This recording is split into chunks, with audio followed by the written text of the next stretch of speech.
All right, so I'm Jared Haynes, and this is Rogue Outdoors.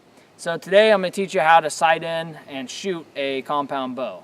So the first thing when you come to a Cabela's store and we get your bow set up is we're going to teach you how to shoot. So the very beginning thing is how to grip your bow. So you've got a wrist sling, or you could have some sort of a finger sling that hooks on your fingers. We'll use the wrist sling for today. And what you do is you'll slip your hand up there, and the first thing everybody likes to do is get a big grip right there on that handle. And you don't want to do that because now you can really torque that bow and twist your hand around.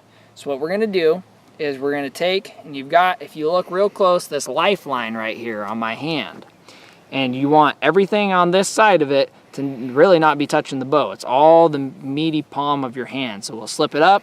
You'll put that meaty palm of your hand on there and then lay your fingers right down the very front of the riser. That makes it to where when you're drawn back, you make sure the bow's not jumping forward, but you still got that grip. The other thing it does is if you see where I'm holding it, I have this space in between, as where if I get a big grip on there, now that space is gone and I'm gonna hit my forearm. So that's what keeps you from snapping yourself, is rolling that hand out and giving yourself that room. The next thing is we're going to take your arrow and snap it onto the string.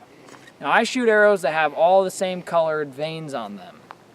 And so when I snap them onto the string, I have a little wing, and it's probably not going to be able to see, but I have a little wing on my nock. And we'll see if you can see that. That little wing, that's what I put towards me.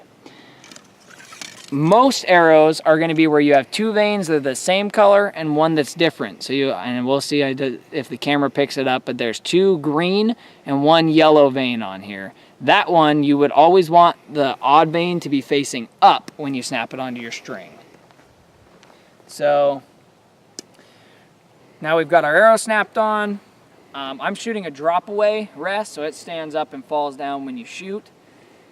And then your release. So the next really important thing, so we'll put our release onto the string, hook it onto that D-loop, and then when you draw back, make sure all your fingers are behind that trigger, because if you start to pull back with it up there and accidentally pull it, your hand will come right back into your face. So you want to make sure you get onto that string and you got all your fingers behind there and your thumb on that inside edge.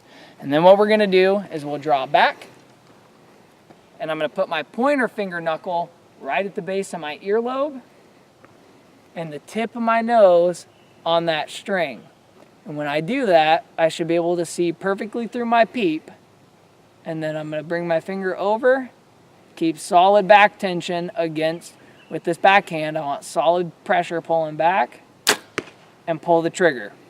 Your hand should always come back a little bit, and you don't wanna have your hands up and just slap really hard. You want it to be steady and shoot. So I'll go through one whole shot and have you watch. So we've got our arrow up, snap it onto the string with our odd vein up, onto the D-loop, all my fingers behind. Got my grip right, my feet are set about shoulder width apart. Drop back, knuckle right at the base of that ear, tip of my nose up there, and shoot.